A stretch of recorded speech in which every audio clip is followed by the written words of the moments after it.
My name is Natalie. I've been married to my husband, who I met through a friend, for 20 years. We're both approaching our mid-40s. We live with my husband, Smith, our daughter, Evelyn, our son, Watson, and my mother-in-law. Before we got married, my husband seemed like a caring and reliable man who loved his mother. However, after marriage, it became clear that my mother-in-law adored her only son, and he often prioritized her over our family. When I tried to talk to him about the tough treatment I received from mother-in-law, he would say, "My mom is right," and he wouldn't listen to me. Life was bearable when we lived separately from mother-in-law, but when our second child, our son, was born, my father-in-law passed away suddenly. Concerned for mother-in-law, my husband suggested we move in with her. Once we started living together, mother-in-law's attitude toward me worsened.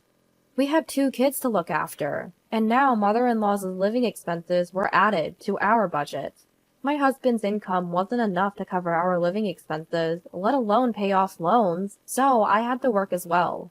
Mother-in-law didn't like this and said, "A wife should stay home and take care of the house," and "don't neglect household duties just because you work." But I had no choice but to work. Ignoring mother-in-law's objections, I started working full-time. Naturally, I couldn't devote all my time to housework. Things got tough, and I asked my husband for help. But he would just lounge on the sofa, playing games on his smartphone, even when he was home. Mother-in-law, instead of correcting him, would say, "Smith is tired from work. Natalie should handle everything at home." Moreover, mother-in-law wouldn't lift a finger, even for her own needs, and threw everything onto me. My husband seemed to like this, and stopped doing anything around the house. In the end, while working full-time, I had to handle all the housework and childcare for our family of 4, including mother-in-law. To make matters worse, mother-in-law demanded an allowance of $500 a month from our household budget, even though she contributed nothing. Mother-in-law doesn't contribute a single dollar to our household expenses. Of course, all of her food and utility bills come out of our budget. On top of that, she even demanded an allowance from our household income.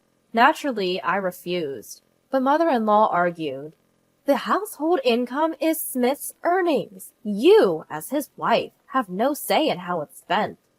My husband backed her up, saying, "It's my money, so I can give it to my mom if I want to." Neither of them understood why I needed to work full-time. Yet, if I ever cut corners on housework due to my busy schedule, mother-in-law would criticize everything, from the meals I prepared to how I cleaned. "Oh, take out again tonight?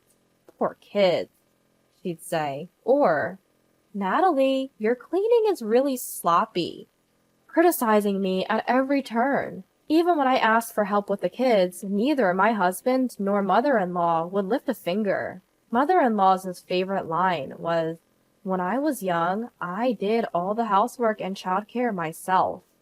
She'd go on and on about how great she was as a wife and mother, and how I fell short in both roles.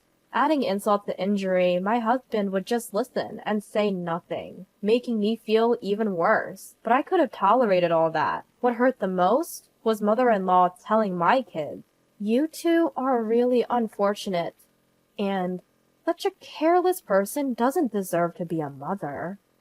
I've never neglected my daughter or son, yet she had the audacity to say this. Thinking about how my kids must feel hearing that made me incredibly frustrated.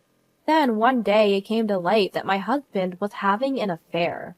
My husband, who neglected household duties because he was busy with work and just lounged around on his days off, had betrayed me. Even after this revelation, he blamed me, saying, "You're always nagging to help around the house, so I never get a break."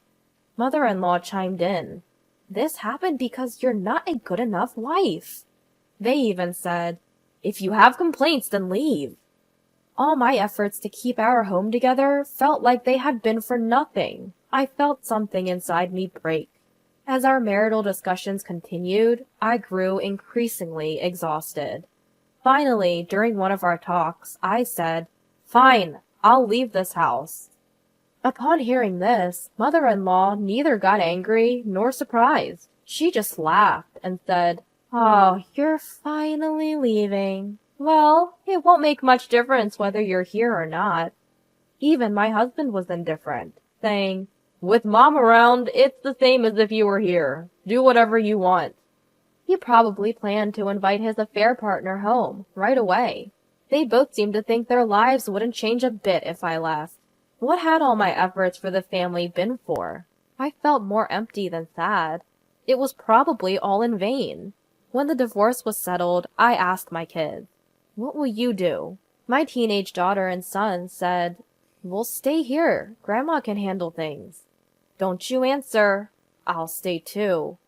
Hearing their answers, mother-in-law smiled smugly. "Well, of course. Who'd want to go with a mother who can't even manage housework or childcare? Don't worry. I'll take care of everything perfectly from now on. Unlike you." She sneered. My husband just said, "I feel better leaving it to Mom." In the end, I left the house without my kids. A few days later, as I was leaving, mother-in-law taunted, "Leaving your kids behind? You're the worst kind of wife." I left home while being ridiculed by mother-in-law. Months after leaving, I'd finally stabilized my life. Then, out of the blue, I got a call. "Natalie? Where are you?" It was mother-in-law. I left my contact info for the sake of my kids, but mother-in-law sounded frantic. "Why do you need to know? I have no relation to that house anymore." "What are you talking about? Our home is a mess because you left." According to mother-in-law, everything had gone downhill since I left. I was inwardly stunned. Unaware of my reaction, mother-in-law continued.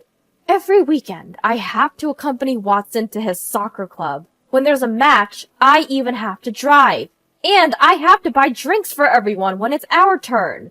Plus, there's the muddy uniforms to wash. No one told me parents had to polish soccer balls.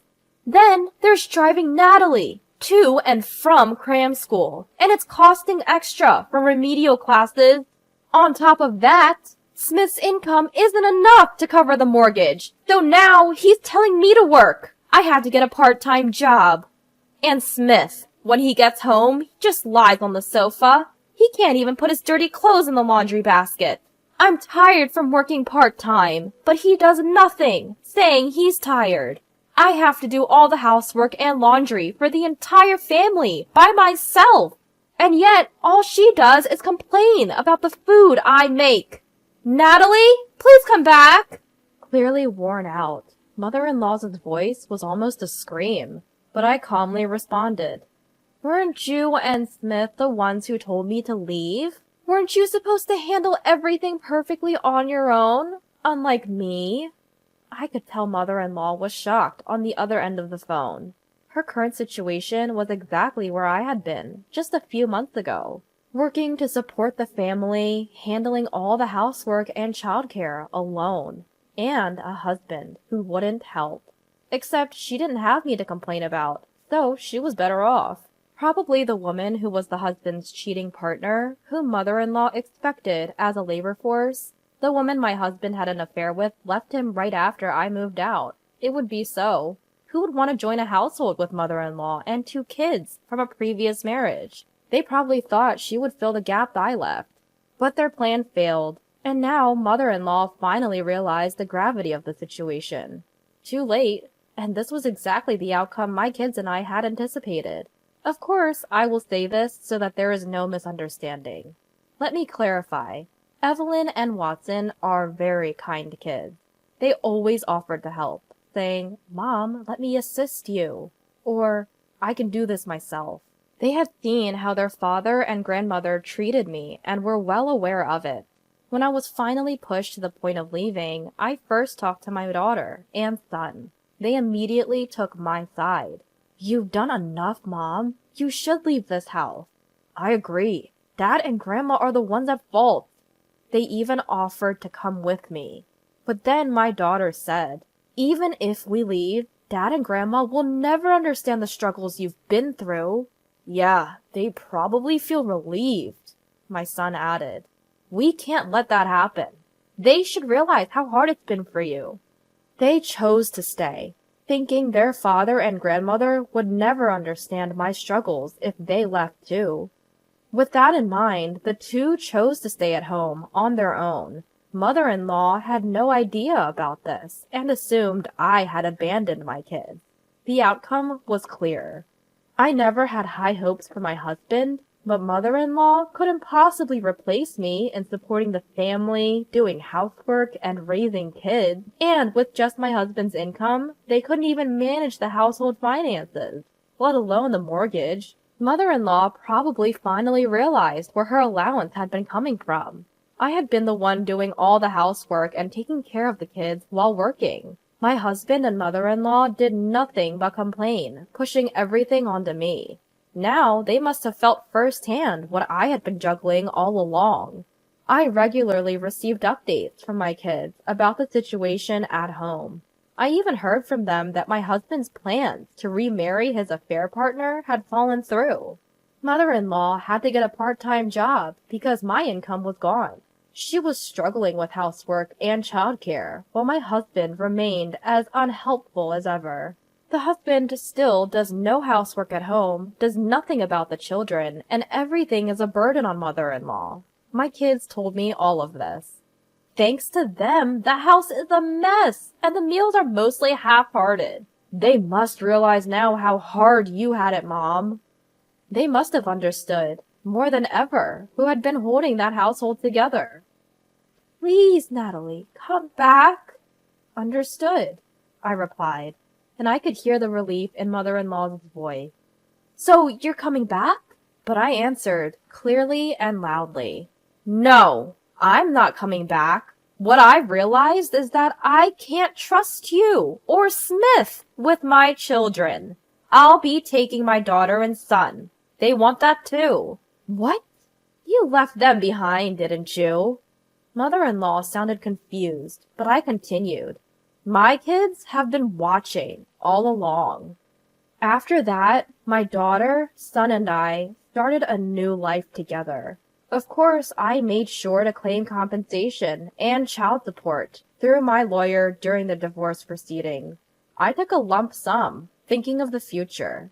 My husband and mother-in-law had to give up their house because they paid the lump sum child support and fell behind on their mortgage.